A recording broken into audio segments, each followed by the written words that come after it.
my channel. I am Anushka, and in this video I'll share with you some amazing books which I've read and loved but not recommended enough on the channel, either because I read them way back before starting this channel, or they didn't fit in a particular type of video or the genre of the video, or I forgot about them. Yeah.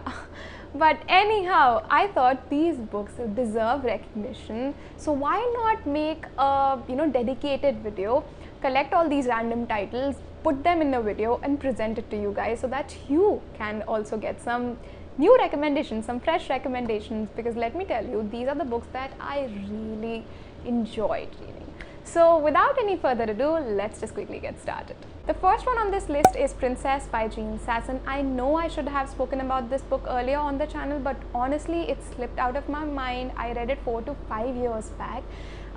What I would say is, if you've read A Thousand Splendid Suns, which is much more popular, and loved it in the most painful way, and if you could handle that book, then I'm quite sure you would like this book as well, because it's quite similar. It's about women.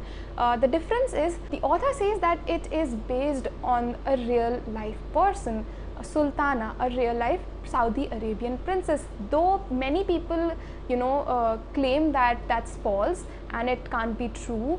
I don't know, that's something you can judge after reading the book, but what I can tell you about the story is that it is provocative, it is intense, it is deep, it is disturbing. Now Saudi Arabia has changed, but this book is based in the late 60s and 70s. That time the culture was different. Second one is Eleanor Oliphant is completely fine. Yes, I've spoken about this book once maybe or twice, but as I said, not enough. It is actually one of my favorite books of all time, comfort books, I have read this book thrice. Whenever I feel, a need to read a book, this is one book that I pick up.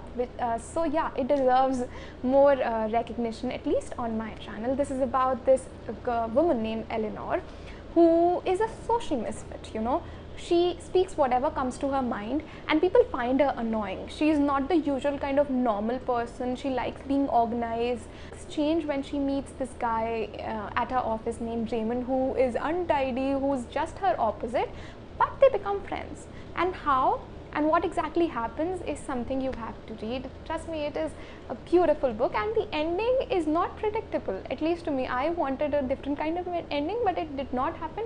But the ending was realistic in my opinion. Next on the list is Earthlings. A tiny disclaimer, this one is not everyone's cup of tea. Please don't judge it by the cover. It looks cute and sweet, but the story is just its opposite. It's wild, it's weird, it's absurd, it's chaotic, and it's disturbing, but makes sense somewhere. You have to read to understand what I mean exactly. It's a story, it's narrated actually from an 11-year-old girl's point of view named Natsuki, who believes that she is an alien.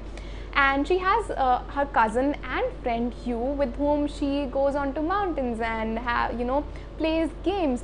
But one day they get caught and things change. This is a social commentary on society, on culture, on women, on human beings in general. And the ending, I still can't fathom the ending. I still can't make sense of the ending.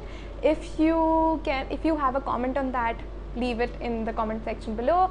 But yeah, I would still recommend it. Next on the list is Kim Jong, born 1982. Yes, it's an extremely popular book, but I haven't spoken about it on the channel. Even after loving it, I actually listened to this as an audiobook and finished it in one sitting. Yeah, majorly because it's short, but also because it's quite impactful. It's semi-autobiographical, which means that some incidents are inspired from the author's real life. Also, it revolves around gender inequality and the double standards of the society.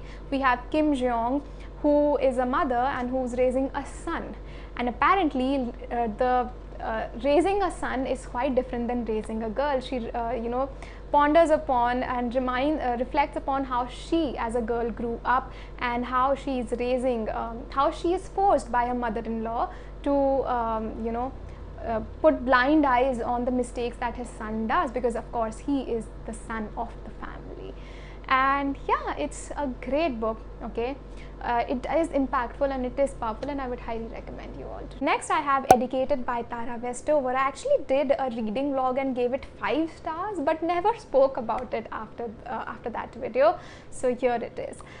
This book feels unreal, to be honest, though it's a memoir, which means that everything that's written in this book is based on a person's life, that is Tara, and whatever she's written is true. But oh my god, why is that? Because her father, being paranoid with the government, believing that the federal government would take over everything, they used to live in exile, be it their food, grocery, or working. Everything was, they did everything on their own. But when Tara moved for college, things changed.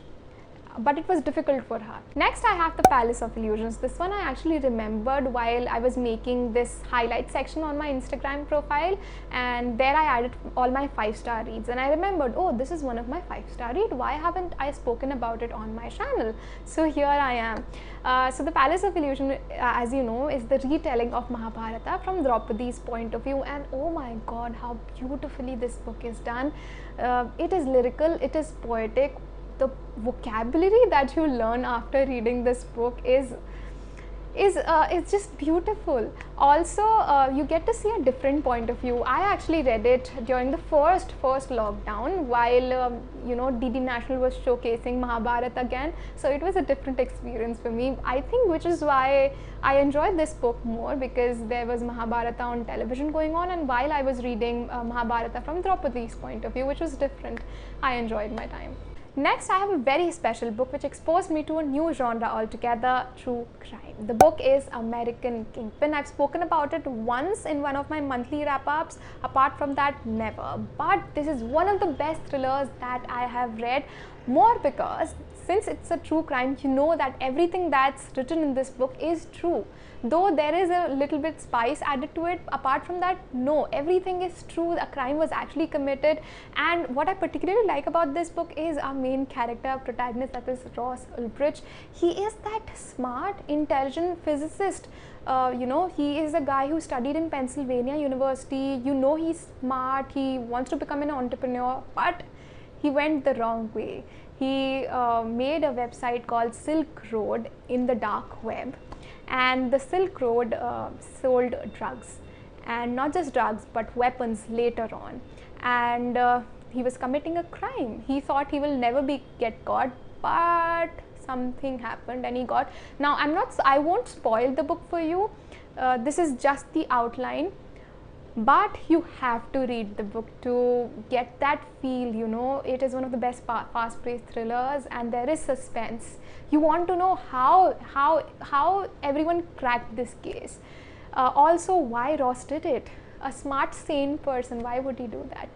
And yeah, that's it with this video. I hope you got some new recommendations, and let me know what are some books that you have not heard people recommending much, but you found them you know, great, you enjoyed reading those books.